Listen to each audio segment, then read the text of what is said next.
I am not worried about Aston Villa's lack of signings this summer. Here is why. Well, before I get into the why, let's just talk about that statement. That's crazy, right? Like, oh, it's the summer, you're getting ready for the Europa League, you gotta cut the dead wood and make new signings to make them better. True, but, and as of now, Aston Villa have only signed Biza, who as of now, and granted it is preseason, so not everyone's going 100%. We're not playing Premier League opposition. He's looked like an upgrade on Robin Olsen. Olsen's problem was never his shot stopping, although it's not been the best. Bizot has looked so much better with his feet. He's made some pretty good saves. Again, I this is preseason, I'm aware of that. But he's looked like an upgrade, so okay, good signing to be a number two to Martinez. He'll probably start like early rounds of the cup, maybe some lesser Premier League opposition if Martinez has a niggle, just so we don't have to take like any risks with him. And as of yesterday, well, it's not official, but we got a here we go. Ivan Gusan. I did not take a lick of French, so if that was horribly butchered, please forgive me. I mean, absolutely no disrespect. And as the season goes on and I start hearing it pronounced more and more, it'll get better. So here's why I'm not concerned about the lack of signings. We've only made one officially and another one coming in. So the number one reason why I'm not concerned is a lot of these players have already proven they're capable of qualifying for the Champions League. I mean, if you go through our best 11, Martinez in goal, Cash at the right on the right hand side or right back, Mings and Kansa at center back, Luka Dean at left back, Tielemans and Kamara in your midfield. I'm gonna go with a midfield three or McGinn on the right, Morgan Rogers in the middle, Jacob Ramsey on the left. Because, well, but Leon Bailey was in that role. It's kind of hard to say because the 23-24 season, Rogers had just gotten there, and but now he plays in the 10. But he could also play on the left. But either way, you put McGinn, Rogers, Ramsey in there. I'm perfectly fine. Maybe put in Bailey and Watkins up front. That is a squad that has already qualified for the Champions League. And if anything, like I kind of like the fact that the chemistry is already very well established. Plus, you've got at center back Pau Torres who can play there, who can play on the left side. Right side at center back, we're a little less deep. Lamar Bogart's been playing there, but I really like him at playing in midfield. That is his natural position. He's done great filling in. Or Boubacar Kamara can play right center back if need be. But again, rather have him in the midfield. Um, uh, Onana, he can kind of take over in the. I would prefer he not take over the Tielemans role. I really want Tielemans in that Tielemans deep lying playmaker role.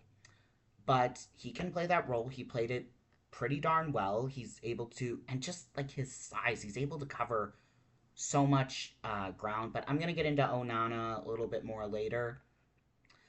And then, but we didn't have much of a backup to Watkins. This signing, Gusan, again, if I'm mispronouncing it, please be gentle. From what I understand, he is going to be playing more off the right. He's a bit of an anomaly in this world where of inverted wingers.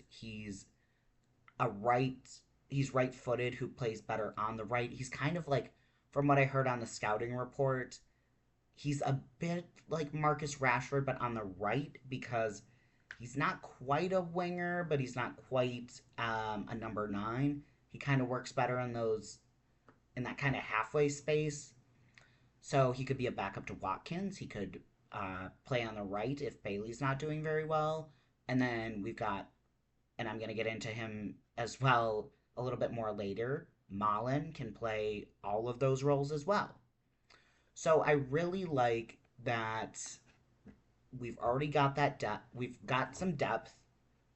We've already got a lot of chemistry with players who have proven they can qualify for the Champions League. We almost qualified for the Champions League again, like after going to the quarterfinal. That is incredible. So, not worried. And then another reason is we bought a lot of players last summer. We bought Onana and Tielemans, who Onana was he didn't play much more due to injuries, and I've heard reports that like, oh, if he's not feeling 100%, he's not playing, and I did start to get a little bit of a feel for that just with how much he was out.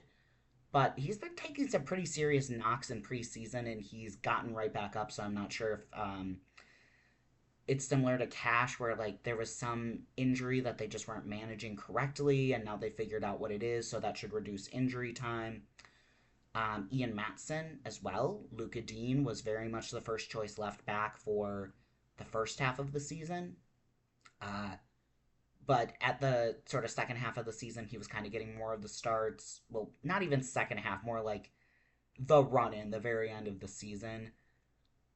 And Emery, we've seen players in their second season under Emery tend to just, that is when they really take off.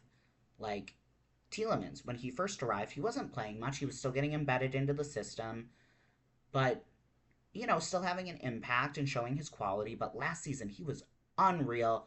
Players Player of the Season, Supporters Player of the Season, just like a solid at least 7 out of 10 every week. Just really strong. So I think we're going to see that with Onana, who I think, all things considered, again with the injuries, he had a solid opening season. Matson, he got better as the season went on. It was more his defending. It was never his getting forward that was a problem. And man, he is quick. I was just watching the highlights from Villa 4, Newcastle 1, which I hope we have that result on opening day and not a 5-1 like we did at St. James's. I hope so. And for that second goal, he was rapid. He was just going up the pitch. And I've been, watching every single preseason game. He is fast. I and if we've got the likes of Luca Dean as a backup, I mean, our left back department is pretty far up there. Maybe one of the best in the league. I'm not saying the best, but certainly up there. So basically, a lot of players getting their second season. Even Ross Barkley, who he's perpetually injured, I swear. But I personally still think there's a role for him, just as a cool, calm, collected holding midfielder, not trying to do anything fancy, just kind of keep the ball ticking, hold possession to see how to win. Um, okay, so moving on. I know I said I would talk about Malin again, and this is it. Malin and Buendia are like new signings, and that phrase I think can get overused a little bit, but think about it. Malin arrived in January, and I felt really bad for him. I mean, he arrived looking forward to playing Champions League football, and just because we had to get Asensio and Rashford and Disasi in, which I think it's silly that we can't replace all of the players who like moved on or whatever. Um, he is like a new signing because he didn't play a whole lot, unfortunately, again because of those two.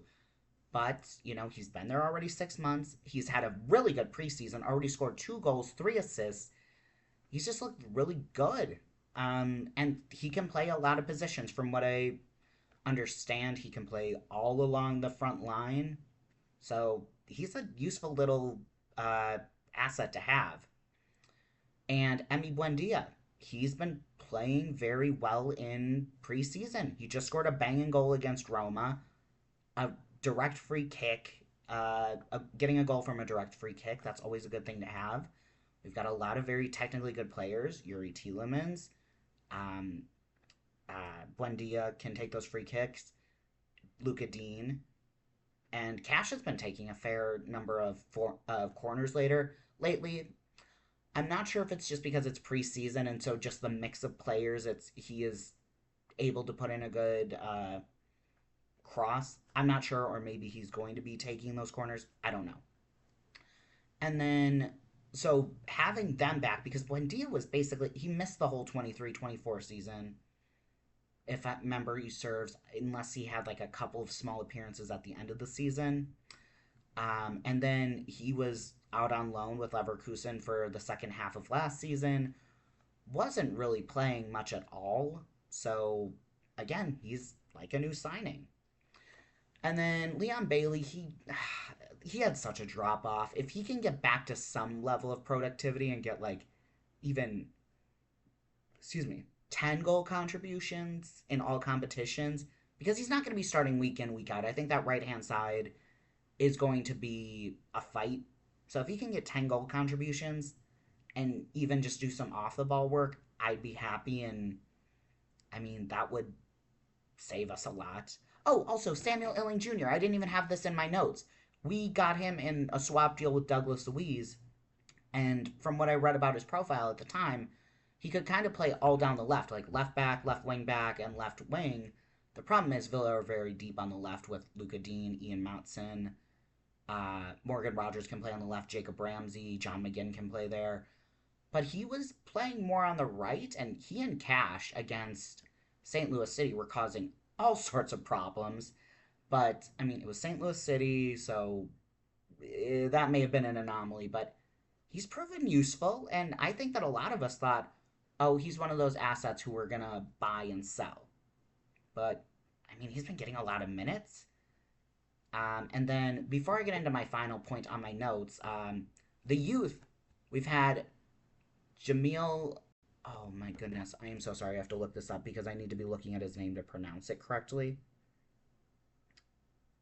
I'm very sorry if I don't edit this. I just want to get this video out. Jamal Jamo Aloba. Yes, he has been very good when he's come on. He actually had to replace Rogers. Been just doing very well. So the youth.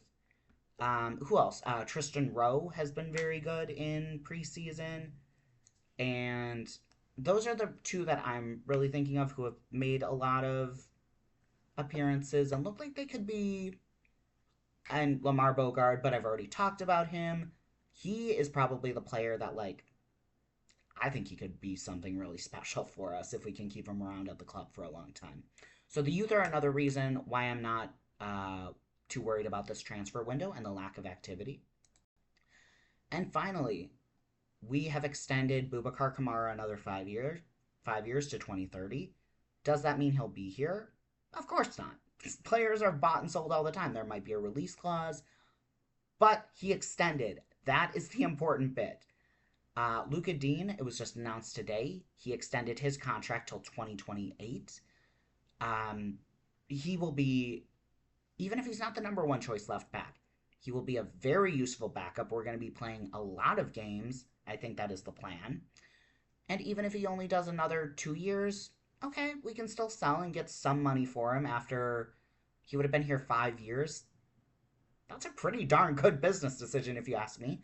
And Mings, we're hearing it's in the pipeline to extend his contract, and both Dean and Mings are reportedly taking cuts to their salary to help the club. Just legends, absolute legends that they first of all want to stay and are willing to take a pay cut. Legends of the club. And yeah, those are kind of my, how many reasons did I list? Basically five, because I have four listed and then I added the youth players. That's why I'm not worried about Villa's lack of activity in the transfer window. Season starts in just, what is it, 9 days? Up the Villa.